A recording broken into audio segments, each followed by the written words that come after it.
বাংলাদেশে জামাত ইসলামের সুভজ্ঞ যে দেলোয়ার হোসেন সাঈদীর মতো একজন ভালো লোক জামাতে ছিল।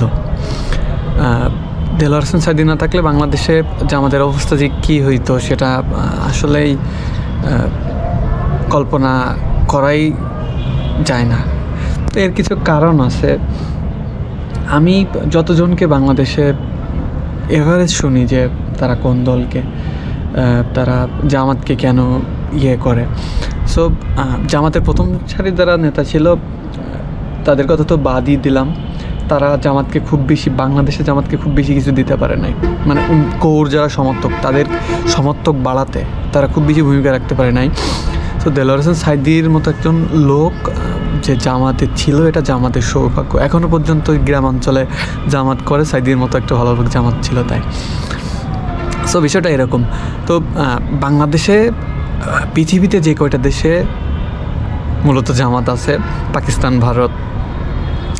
সো মেইন যে জায়গা পাকিস্তান, ভারতে যে মৌদুদির প্রথম তো ভারতে হয়, তারপর তো পাকিস্তানে গেল।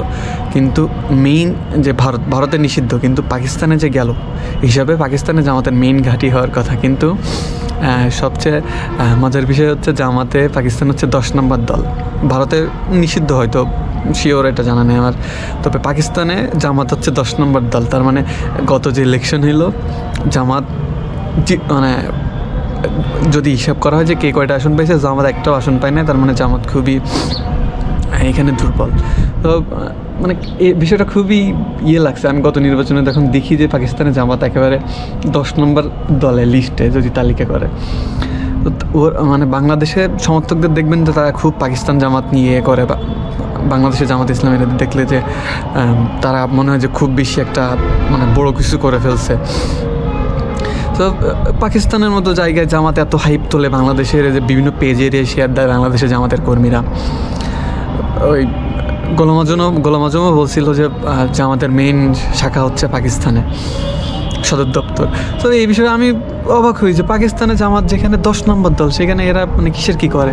সো আমি এটাই বলি যে জামাতের সৌভাগ্য যে সাঈদী সাহেবের মতো, দেলোয়ার হোসেন সাঈদীর মতো একজন ভালো, ভদ্র, দেশবরণ্য, একজন সলিড লোক জামাত ইসলামী বেড়াইতে পারছিল।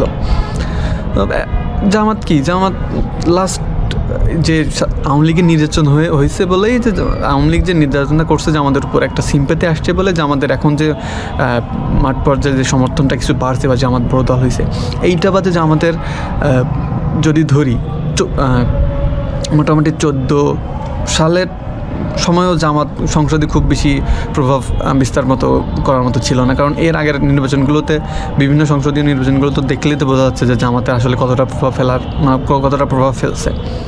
সো বিষয়টা এই যে জামাত যতটা মানে গর্জন দেয়, ততটা আসলে তারা না। এবার নির্বাচনেও কতটা আসন পাবে, যতটা আসন পাবে যে তাদেরকে নির্যাতন করা হয়েছে বলে আসন পাবে, এই ছাড়া আর সাঈদী সাহেবের মতো একজন লোক জামাতে ছিল, এই দুইটা বাদে নির্যাতন হয়েছে প্লাস সাঈদী সাহেবের মতো একজন লোক ভালো কাজ করছে, এই দুইটা বাদে জামাতের খুব বেশি হাইপ ক্রিয়েট করার কোনো নিজেদের কোনো কিছু নাই।